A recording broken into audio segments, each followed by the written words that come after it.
The premier event for infection prevention and control is coming to San Antonio this June. APIC's annual conference brings you the latest research, innovative products, and practical knowledge to help you prevent infection.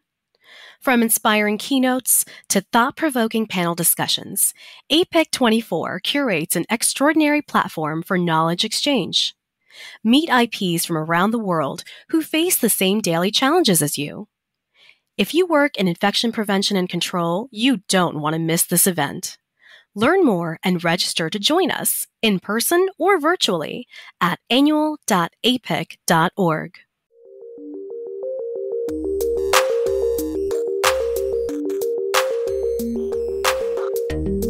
You are listening to the 5-Second Rule podcast presented by APIC, the Association for Professionals in Infection Control and Epidemiology.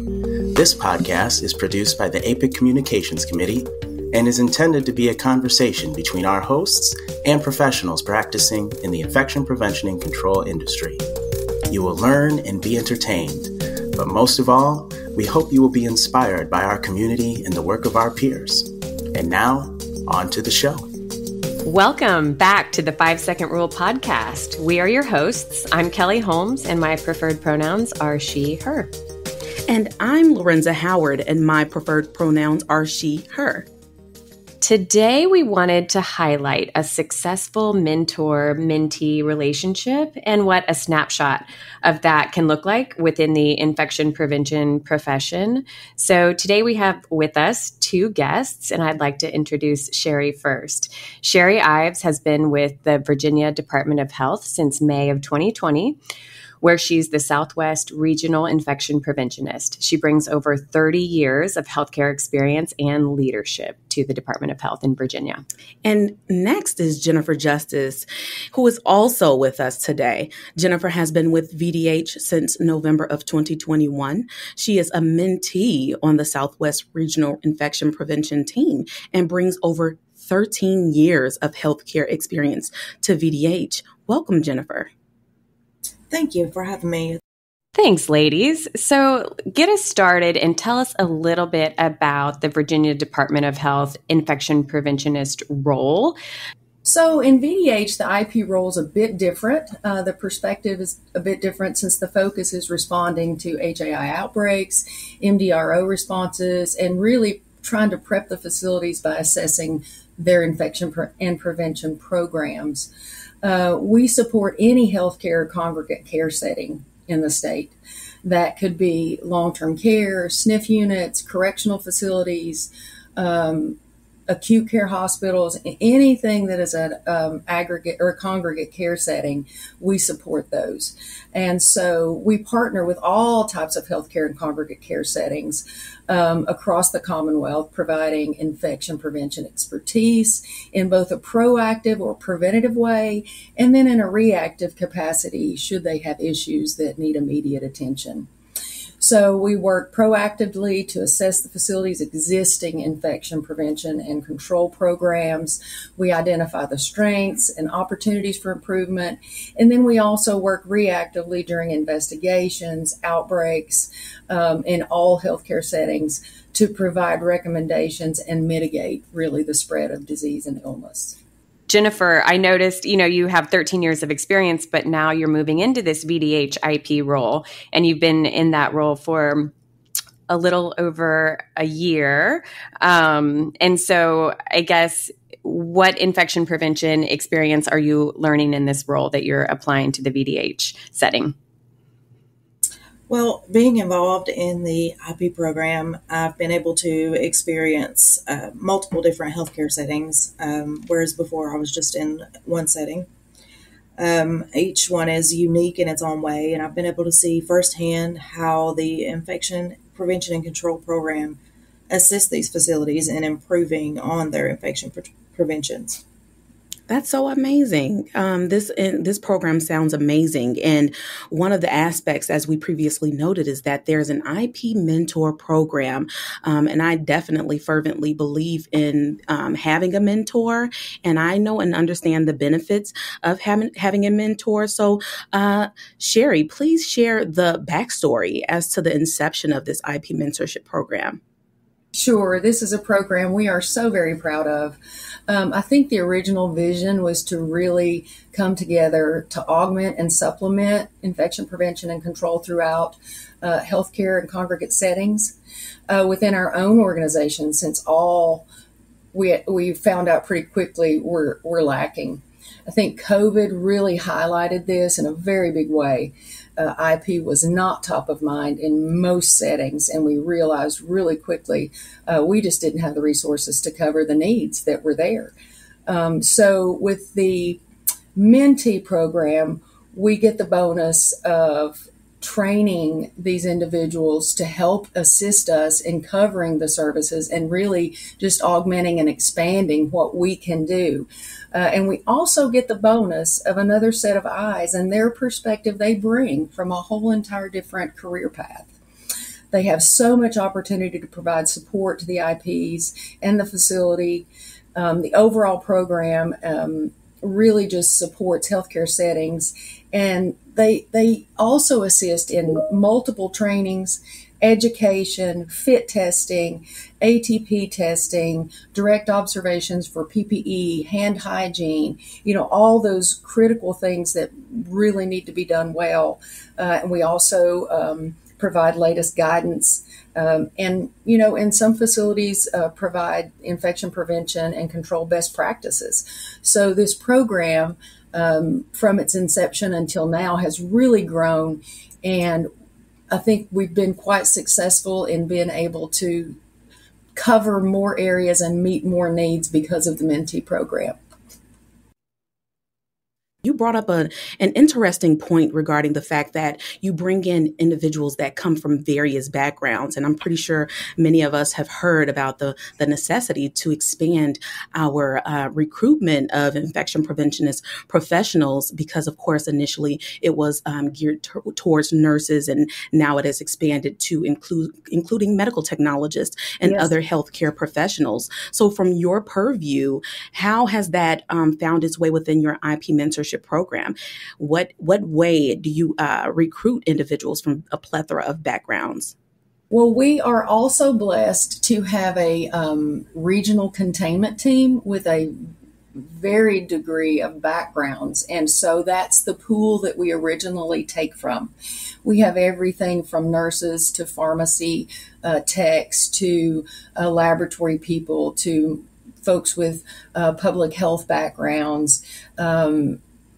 And so we've been able to tap into that containment group because we've already worked with those individuals over the last couple of years. So we know their skill sets, we know their strengths, we know what we need to build on, their personalities, how well they'll fit into this program.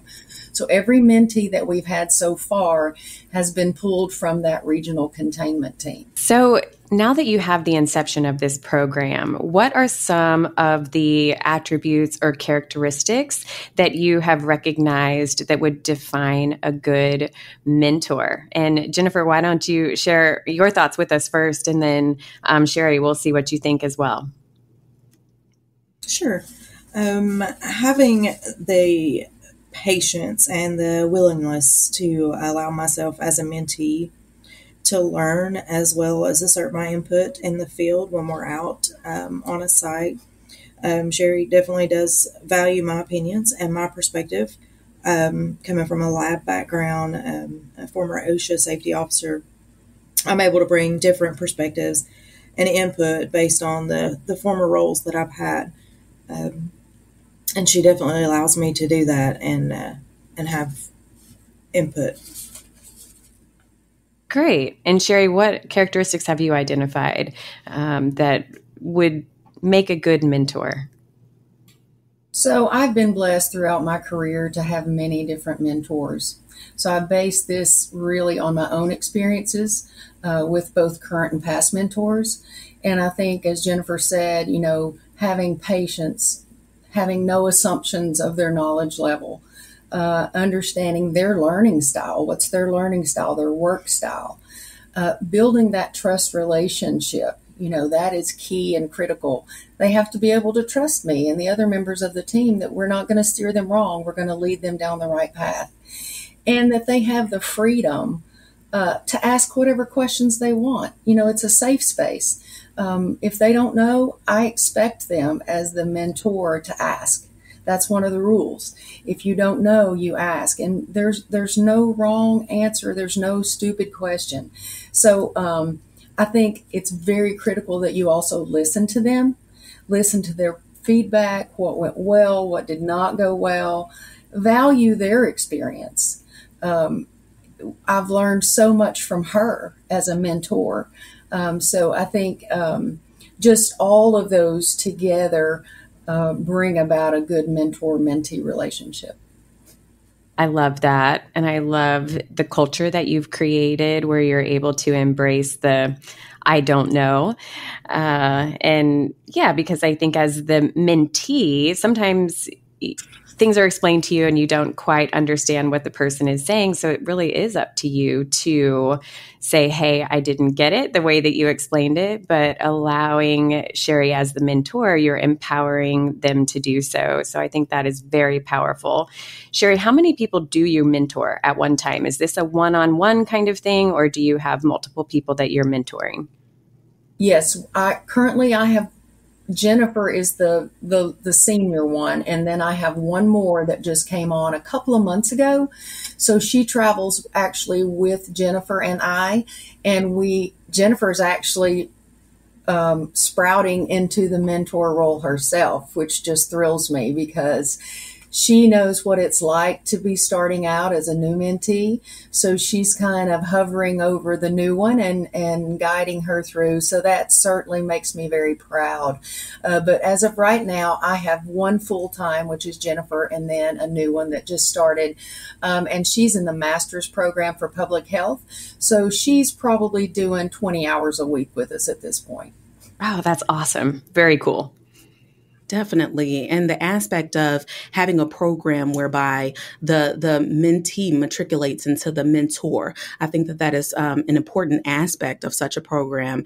And as I previously noted, I know the benefits myself personally of having a mentor. And Sheri, as you noted, it's very beneficial to have someone to have that safe space, as you were indicating, to freely ask questions and inquire about certain areas. So my question is, Sheri, what are some of the benefits in having a mentor? And as it pertains to having a mentor, in what way can they impact an IP's career?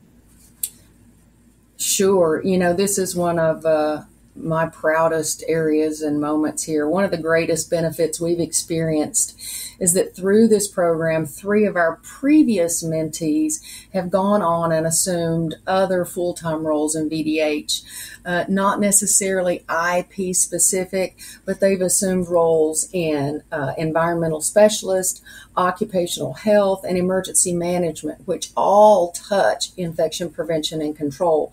So through that mentee program, they've taken that learning, that experience as a mentee to their current roles and fields and situations. And, I think that's one of our proudest accomplishments is that we have truly successfully expanded infection prevention into other fields and service lines through this mentee program.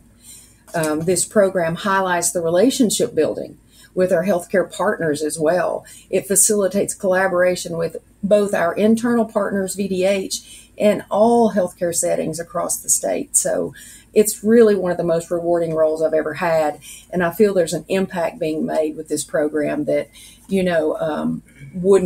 wouldn't have happened had we not developed it and moved forward. Absolutely. And I think that especially in the field of infection prevention, I'm pretty sure many can join in the experience of just being thrusted into the field. And, this is an all-encompassing field. There's a lot of knowledge to learn. So it definitely is a benefit to have a mentor or a mentorship program to ease you into it and guide you along the way, such that, some of the mistakes that some of us have made as those that were thrusted into the field, we can thwart those kind of mistakes. Thank you. Absolutely. It's the safety net, right? Mm-hmm. And then hopefully we get them prepared enough where they can fly on their own. And that takes time. I mean, there's a whole different vernacular in infection prevention than there is, let's say, in laboratory services or any other field. So it just takes some time to acclimate yourself to some things. And then, that's best done, we feel, by hands-on experience in the field, learning and listening and observing and participating. So I think that's really one of the greatest benefits of having this mentor program. Thank you for that. And Jennifer, same question. So from the mentee aspect, what are some of the benefits in which you've experienced in having a mentor, and in what ways has this impacted your career? Well, the benefits for me most definitely is the learning and the experience that I'm gaining. Before this, I had never even thought of being in an infection prevention program before having Sheri as a mentor. This experience and the knowledge that I'm gaining, it could honestly be taken into any other public health roles or any area within VDH. And that, of course, brings opportunities to expand my career options significantly. I otherwise would not have had those opportunities or even thought of them. That's definitely an amazing point, Jennifer. Yeah, I love that as well. Sheri, I really loved how you said that you're proud of this program, and it, is one of the most enjoyable things that you have accomplished in your career. I think it's very wonderful to hear how giving back to the new person in the field can actually re-energize yourself and your love of the field. And I think especially post-COVID, a few of us are looking for that. That was a tough time. And so now, falling back in love with what we do, and offering your knowledge to someone who is new, I think is a really great way to do that. So you touched on this a bit, but could you expand a little bit more for us on how the program fills the vacant IP roles? Sure, absolutely. So hopefully the goal is that they actually fill a full-time position at some point. But in the interim, there's certainly, as we discussed before, a very integral part of augmentation and supplementation to our program and our work as we do it. By expanding, their understanding and knowledge, they can do phone consultations, through the Mentee program. They're able to cover more areas, provide more support and services to all of our healthcare partners. Previously, as we discussed before, we've used mentees to supplement services for fit testing. Fit testing was huge when COVID was rampant. So we did hundreds of fit testing classes to get people prepared. And there's no way we could have done that without those team members, using them to, when we're on site visits, to do the direct observations while we're doing some of the other assessments, to look at the labs if they have them while I'm looking at more clinically oriented places, to do environmental cleaning and disinfection is huge. So we've trained them and taught them how to really look and monitor those areas. Honestly, without them, and we've had 3 graduate, and then we have 3 more in the program. Without them, I really don't know. We would certainly not be able to deliver the services we're delivering now. I totally agree. I've seen the relationship with the health department expand so much in my career, and I think a lot of that is due to COVID. But, what used to be a relationship where you just report notifiable conditions and work on community outreach through those types of things has really expanded. And so the services that you are all able to offer the IPs in your community through what you're doing is so incredibly valuable. And then to have that knowledge in infection prevention, I think the connection that you probably have when you are dealing one-on-one with these IPs is very helpful in moving the program forward. And one thing I wanted to inquire about is, because from the perspective of an IP, at times, or many a times, we have to have difficult conversations. We're collaborating with a plethora of stakeholders throughout facilities or public health organizations. So in what way does the mentorship program assist and facilitate in that? You do have individuals that are maybe introverted or that are not necessarily assertive. So how do you facilitate mentees in providing feedback and regarding the program, I should say? And first, I want to start off with your insights, Jennifer.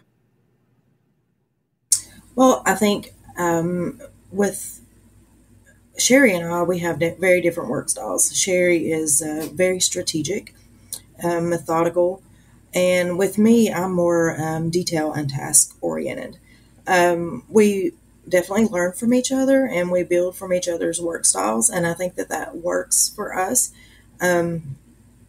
Just watching her when we're out on a site and how she handles people and how she is just she's very helpful, and she's not punitive. And when we go back on a second visit for a follow-up, we're greeted with smiling faces.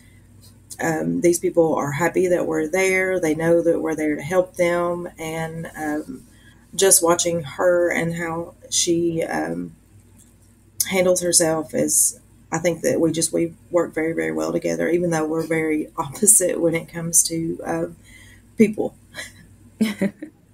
Sheri, same question. How do you facilitate the IPs within your program in managing difficult conversations and providing feedback even within the organization itself?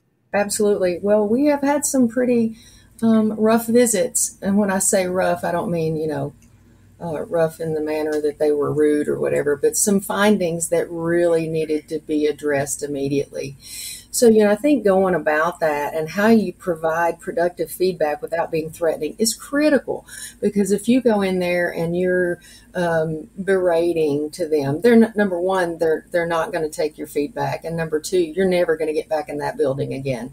So really just sitting down with them and saying, okay, guys, here's what we saw, and here's what we're going to have to do to get that fixed really, really quickly. And here's why. Just really breaking it down to the lowest level that you can. Talking to them as a peer and as a colleague, and not as a regulatory or policing agency. We're their partner. That's why we're there. We're only there to help them. And we make that very, very clear when we come in. But I will say Jennifer is not very assertive. I've had to bring her kind of out of her shell, because one day she's going to be having those conversations. So the way we go about that is a lot of times we do role playing, on our way up the road and down the road. Okay, we've got this situation, or we've got this scenario. How would we go about that? How would you tackle this? Always understanding that it's a safe space and we have a trusting relationship. Pushing her a little further beyond her comfort zone, just a little bit, proving to them that they're ready, even though they may not feel like they are, or just rather than just shoving them out of the nest, just kind of helping them out just a little bit at a time. And then helping them grow and giving them a safe space to do it, I think, is one of the most important things. Because, again, if we don't treat our mentees with respect and care, and if we don't teach and train them correctly, number one, they're probably going to lose interest as well. Mm-hmm. And then they're not going to be as beneficial in those other fields or in their own IP role at some point in time.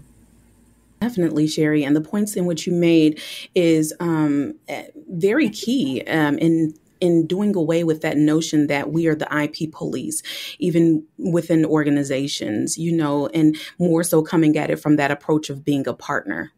That's amazing. I love that as well. And I can totally vibe with not being assertive. I think that's something that I've had to really work at in my professional career. Now that I'm getting older, I think it's easier to just say it. However, when you're at the very beginning of your relationship or you're in a brand new facility, figuring out the who's who and, what to say and when can be very tricky. So allowing for that back and forth of, okay, let's role play on the way there. What are the possible outcomes of this situation and what will we say? Then allowing Jennifer to observe, your interaction, Sheri, I think is probably very powerful. And then afterwards, y'all can huddle. This is what worked. This is what didn't. And then she can model, her future behavior after your example, which I think is so helpful. I agree. And I also expect from her to provide feedback to me as well. I want the same honest, productive feedback given to me. If she says, I really think you could have done this or not have done that, or maybe if we had approached it this way, I expect that from her and my other mentees. So it's a two-way street. As it should be. So beneficial. I love that. I love that. Absolutely. And I just wanted to add the fact that it's definitely an art in, handling those difficult conversations, because then you have to learn how to engage various stakeholders. If you're dealing with executive leaders or whomever it is that you're dealing with, it's definitely an art in handling difficult conversations and how you present that information. So very true, Lerenza. Very true. So Sheri and Jennifer, we like to wrap up our show with a question for our guests. So the question that we have for each of you today, and we'd like to hear each of your perspectives, is what have you learned about yourself over the last 3 years? And Sheri, we'll go ahead and start with you. All right. Well, that's actually a pretty easy one for me. I come from a very heavy acute care background. And honestly, I never dreamed of being in a public health role. Had no idea what public health really even encompassed until COVID. And prior to this role, I was managing a pediatric practice, and COVID actually closed our practice. So, but then I was given the opportunity to join VDH as a regional containment advisor for COVID. So COVID was actually the pathway for me into public health, from acute care to public health via the containment team. And then, having the privilege of being offered this IP role. Again, I never dreamed. If you'd asked me 3 years ago, if I would like to be an IP in public health, I would have probably just said, but no, but this is an amazing path. And I think it lets us realize that never discount an opportunity, ever. At least check it out, because this is honestly the most rewarding position I've ever had in my 30 years of healthcare. I really feel like I'm making more of an impact, not only to public health, but even my own family, friends. We carry what we do everywhere we go. So that's what I've learned over the last 3 years, really.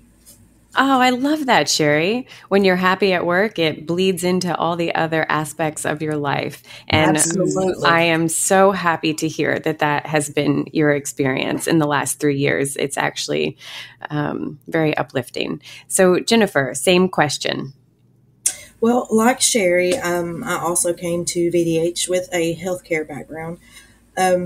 Leaving my previous role of 11 years, I have learned that taking a risk, although it can be very scary, it does lead to great opportunities. And like her, I would have never imagined 3 years ago that I'd be where I am today.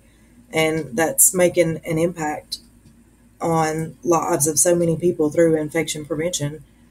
And I work with an amazing group of people, and it's just, I would have never thought in a million years that this is where I would be. Oh, I love that. I love that. And I really want to highlight when you said it can be very scary to step into the unknown. It's so true. But you don't know what you can accomplish unless you take that first step. And then relationships like this one, the successful mentor-mentee with the open line of communication between the two of you, is really going to help you be successful in that role. So thank you for that. Absolutely. Absolutely.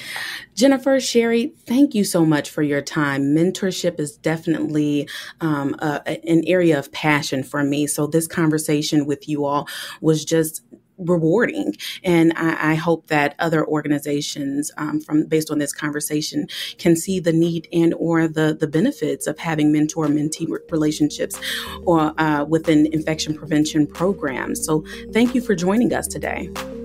Thank you so much for having us. It truly was an honor and a privilege. We appreciate the opportunity. Thank you, guys. This concludes our show. Until next time. Thanks for listening to APIC's 5-Second Rule Show. We want to hear from you. Visit us at www.5secondruleshow.org. That's with the number 5, where you can contribute to the conversation. Make sure you subscribe and rate us wherever you listen to your podcasts. We're so appreciative of the hard work each of you do every day to make a safer world through infection prevention.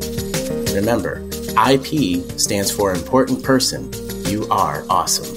Stay safe, and we'll see you next time.